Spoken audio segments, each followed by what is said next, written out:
God bless you, family. How is everyone doing today? Wonderful to be here with you again. Second day this week. I know I was not with you last week, but it's sometimes necessary. Got to have our priorities established. And this is what I'm speaking about this whole week. I'm going to be speaking about productivity, such an important topic. Most people struggle in this area. And there are many principles or foundations. I'm going to be sharing with you 7 of them.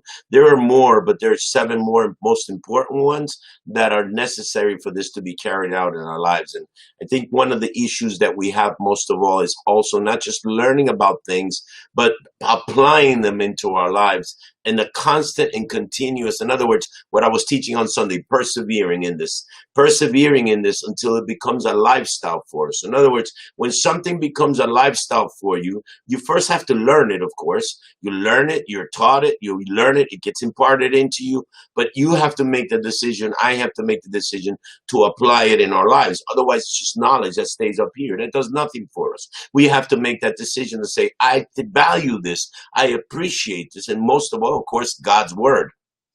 And so if I value it and I appreciate it, I am going to live it. I'm going to apply it in my life.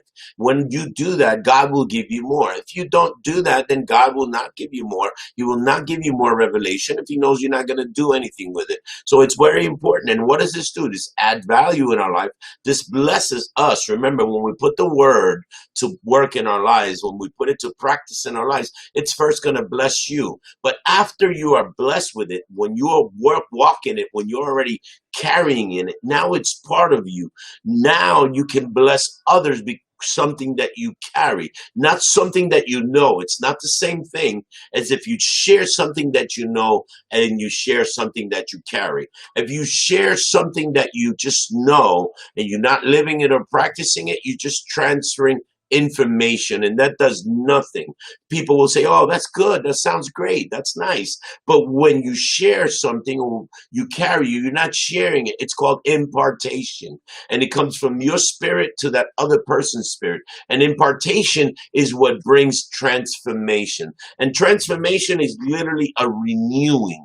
A transformation causes you or provokes you to remove that old way of thinking, to remove that old mindset and replace it with something new, saying, wow, I've been doing this so long, but I've been doing it wrong. It doesn't work. Obviously, then I'm going to take this and I'm going to apply it and live it. This will work for me. And we start practicing it. We start living it. And it will come a moment where it'll become a lifestyle for us. In other words, it'll be natural for us to behave in a certain manner or form.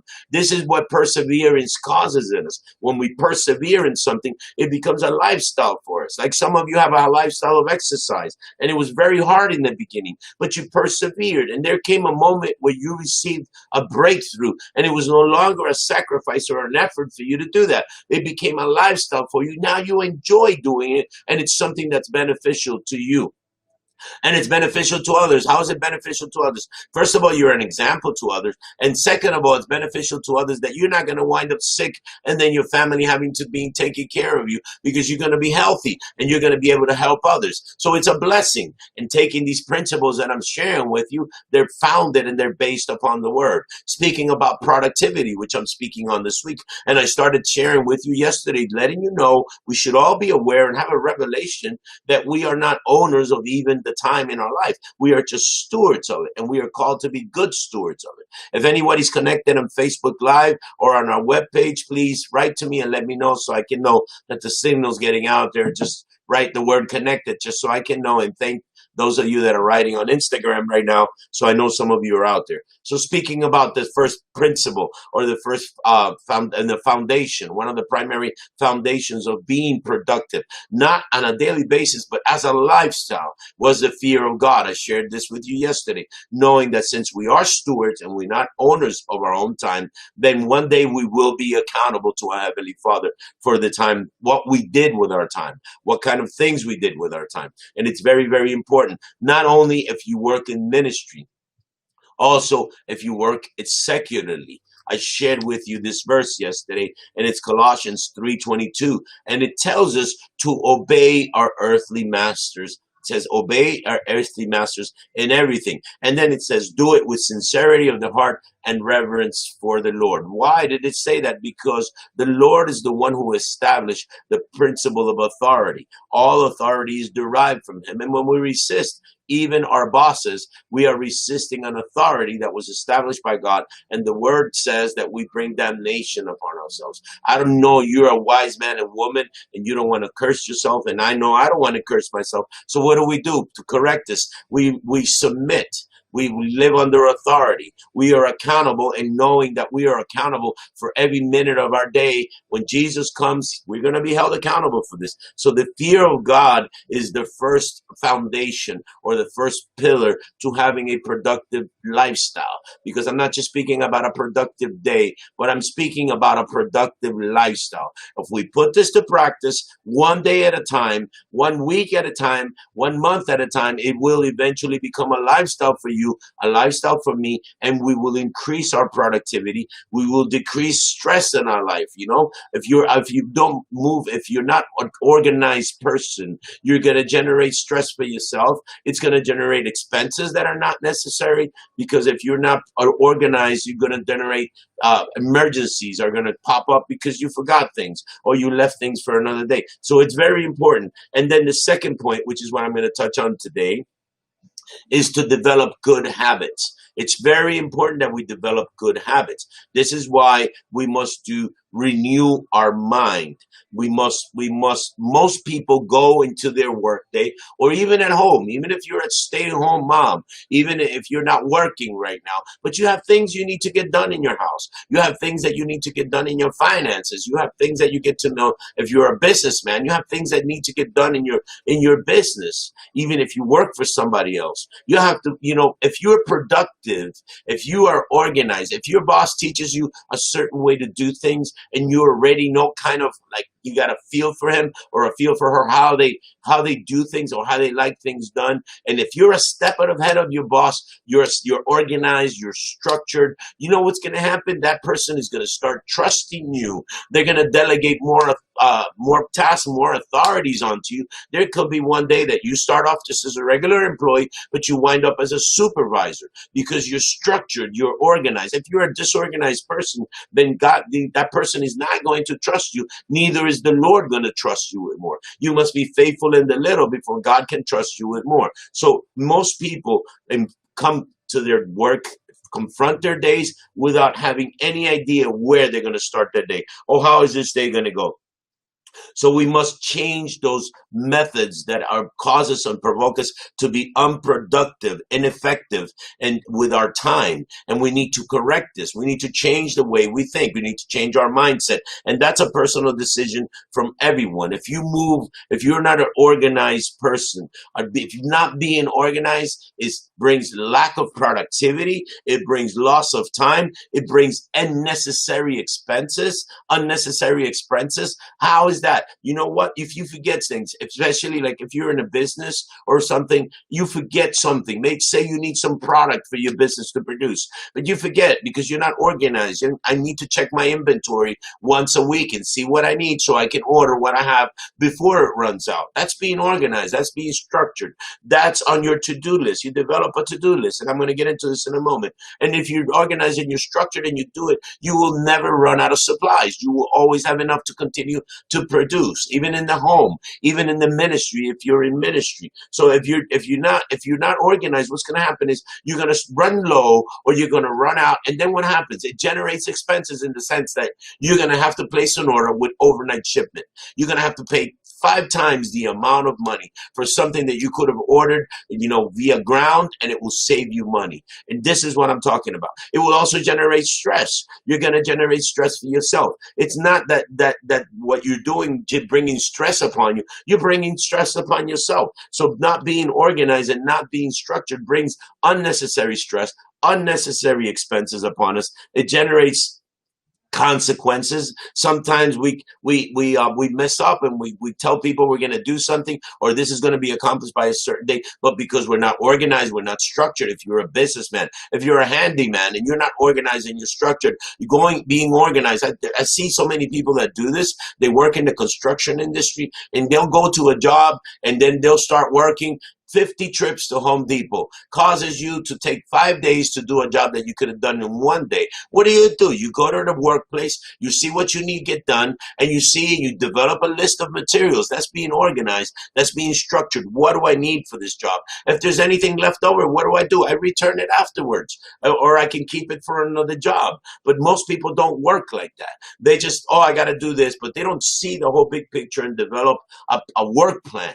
And this is what I'm talking about. You come to work, or even in your home, and you have a work plan. You organize, and this is the right way to do things, so that you can avoid these by developing certain habits that are healthy in your life. They're going to reduce stress. The first thing you need to do is develop that to-do list. It's so important that we work with that. I work with a to-do list. I don't trust my mind. God has given me a lot of wisdom. I can multitask. I can handle many things at the same time. But you know what? I don't trust my mind. I don't rely. I trust God, my Father, above all things. But second, hey, this technology is here. You can either use it or it can use you. So many people, and so many of you that are connected right now, you're unproductive with your day because you waste a lot of time on Facebook. You waste a lot of time on Instagram. It's not adding value. It's not productivity to your life. And you spend so much time in this, and you, oh my God, I had to do this. I forgot, because you are on focus. So we come into our work day. We start our day not even knowing what we're going to do. I use this technology.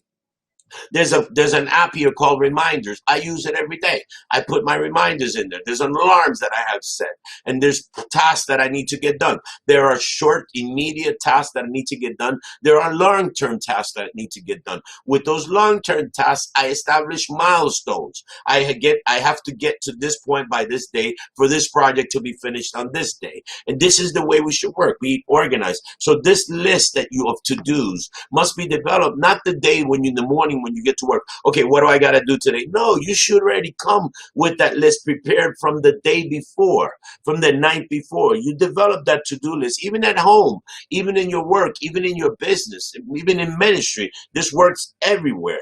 I have a pastor of ours that congregates here with me, and he says, Pastor, thank you for teaching me this. It has not only helped me here in ministry, it has helped me in my personal life. It has helped me in my marriage. It has helped me in my family life. I've learned to be more productive with my time. And now, since I'm very organized, I find that I have a lot more free time. Some people say, I don't have time for all these things. No, it's not that you don't have time. It's that most of us are bad stewards of our time because we are not organized. When you're not organized, you waste time in a lot of little things, and a lot of little things. I'm going to speak to you about that later on. So what do? The first thing we need to do to develop those good habits is organize a to-do list. Work with a to-do list.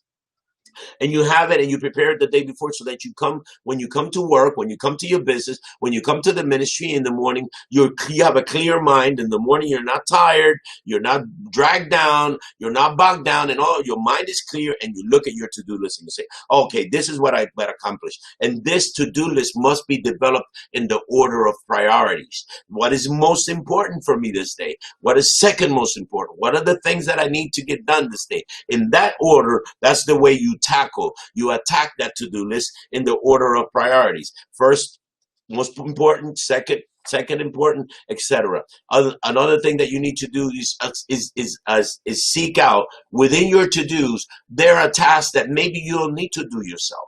We need to learn how to delegate, to teamwork. This is what God does. This is what the Trinity does. They're the team. They work together very efficiently. There's a whole team. There's the Father, the Son, and the Holy Spirit. Each one has tasks, and this is the way we need to work. We learn from the Father. We learn from the kingdom. Delegate tasks to others. Delegating tasks to others. There's things that you don't need to do yourself. And some people think, hey, if I don't do this myself, it's not going to get done right. If you have that kind of mindset, then you are a very bad leader. You know why? Because a leader can teach others, can activate, can impart to others, and can get others to do the same thing they do. Maybe even may even do it better than you. So if people don't do things, it's not your fault. It's your fault if things don't get done well. When I'm out, I travel sometimes, and when I'm out, church runs just as smoothly as when I'm here. You know what? That brings a sense of satisfaction that I've done a good a part in my behalf. I've discipled others. I've trained and equipped others to do what I do. And some of them do it even better than I do. Hey, praise God for that. But we must delegate tasks to others. One person by itself is too little to accomplish big things. So we need to learn to delegate. But delegate does not mean delegate and forget.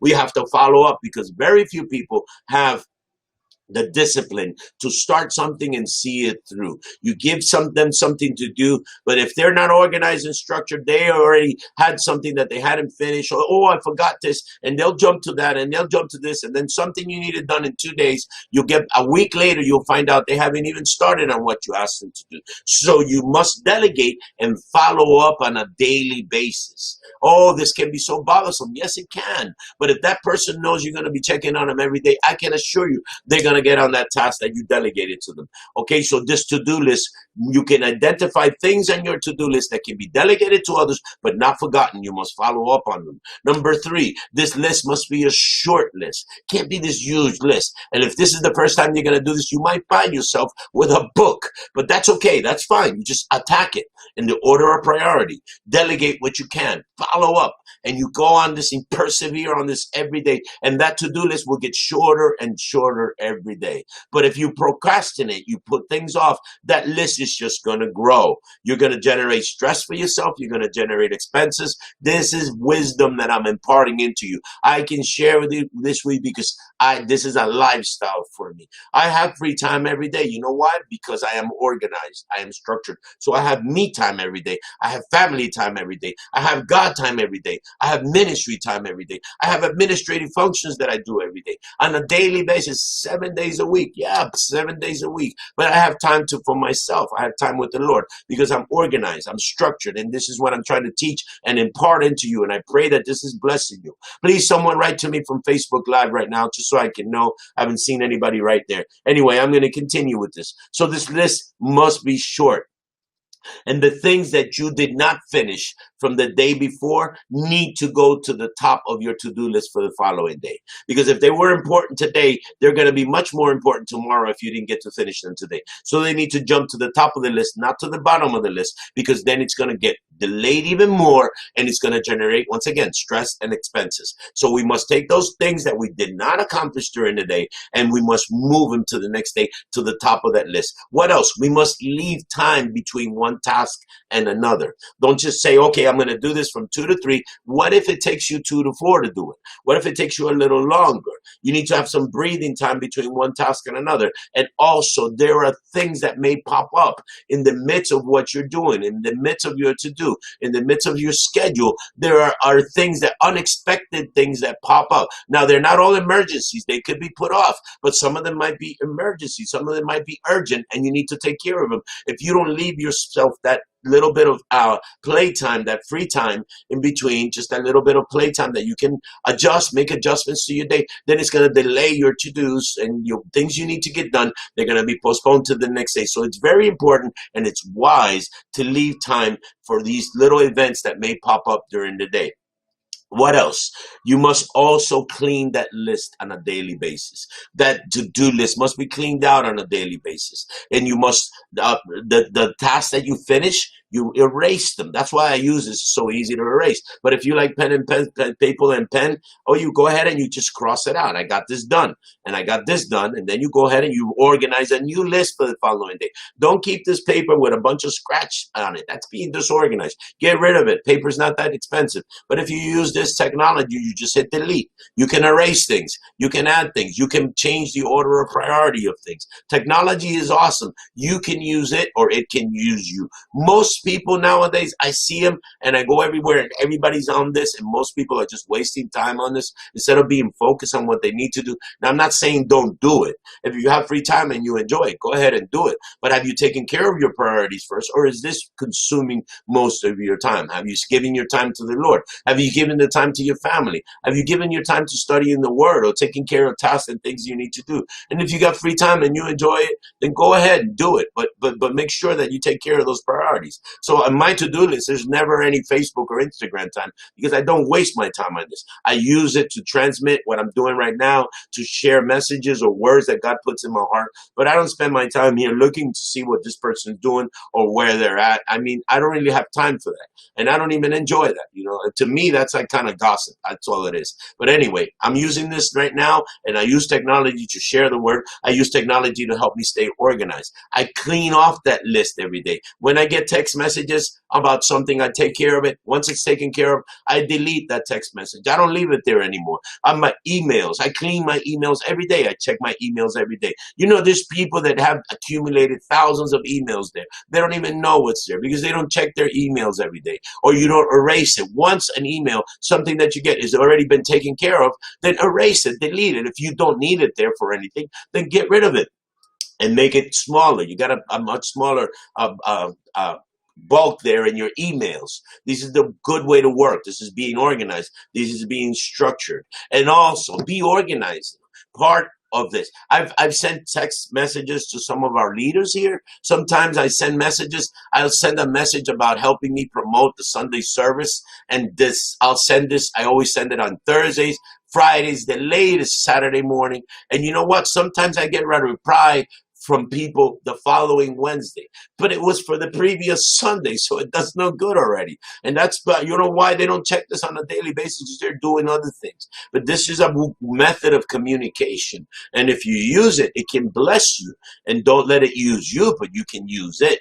So I pray to God that what I'm sharing with you, this to-do list is such a blessing. Believe me. If you've not tried it, try it. This is going to help you organize. It's going to help you structure your day. It's going to save you money. It's going to decrease stress in your life. It's going to help you be much, much, much more productive with your time. So I pray to God that what I'm sharing with you, and please write to me and let me know if these programs that I'm doing, not programs, I'm going to call them services. I'm sorry. It's lunch with a purpose. It's a service. These services that I'm doing midday, I pray to God that they're blessing you. Write to me and let me know if this is being a blessing to your life. I want to know that what I'm doing is making a positive impact in someone's life, because this is my desire. I want to be an instrument of blessing and a vessel of honors for others to fulfill their purpose and their destiny, for others to have happy and successful lives, for others to live in peace and full of the joy of the Lord,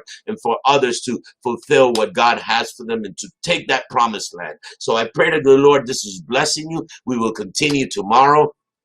And I remind you, if you live here in Broward County and you don't have a church to congregate in, I invite you to King Jesus Broward. This is our headquarters. We've been established here to expand the kingdom.